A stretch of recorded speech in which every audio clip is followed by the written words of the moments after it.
Виница ќе добие ново комунално возило за транспорт на отпадот. Одлуката за финансиска подршка беше усвоена на редовната седница на Советот на општината во рамки на проектот Унапредување на општинското владење, со што ќе се обезбедат средства во висина од 26.000 евра како грант во рамки на програмата за развој на Обединетите нации. Советот одобри дополнително кофинансирање во висина од 306.000 денари од општинскиот буџет. Ние како општина аплициравме со 3 проекти, од кои што од страна на UNDP беше одобрен еден од проектите, а тоа е купување на возило за смет, мало возило, кое што ќе се користи за потесните улици и сокаци во нашата општина.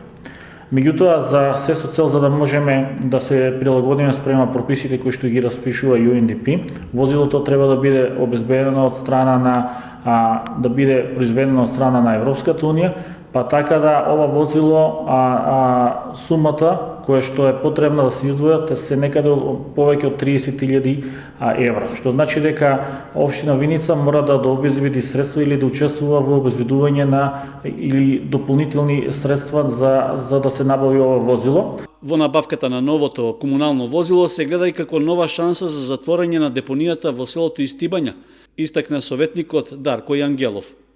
По едногласната подршка за добивање на грантот и финансиската подршка од општината, без дополнителни дискусии се донесе и одлуката за престанок со работа на јавното предпријатие Депонија Исток.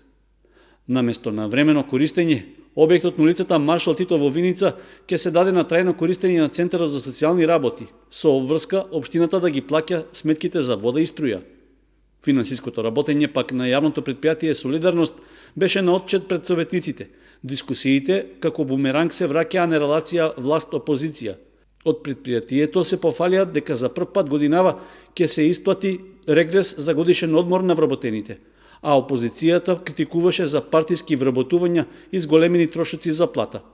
Директорот Игор Христов излезе со аргументи дека наследил долгови од 15 милиони денари од претходното раководство, а за една година успеал да врати 1 милион. За програмата за чистење улици и патишта, дискусиите на советниците се судрија околу чистењето и зимското одржување на патот Скараница-Блатец. Без констатација остана дилемата кој треба да го чисти снегот, дали комуналното предпријатие Солидарност или пак предпријатието Блатец-Кале. Сериозна е ситуацијата со водата во селото Градец, чии анализи веќе подолг период покажуваат лоши резултати. Во прашање повторно е неажурноста на местното население, но и дефект на чие отстранување се работи. По барање на Општинската организација на Црвениот крст од Виница, советниците дадоа зелено светло за ослободување на оваа хуманитарна организација од плаќање на доместок за легализација и утврдување правен статус на објектот во кој тоа функционира. Во пресет на новогодишните празници, советниците го одобрија предлогот за издвојување 200.000 денари за новогодишни украси во Виница и населените места. На седницата на Советот беа разгледани и повеќе барања за утврдување правен статус на нелегално изградени објекти, а одобрени беа и повеќе барања за помош на лекување на виничани.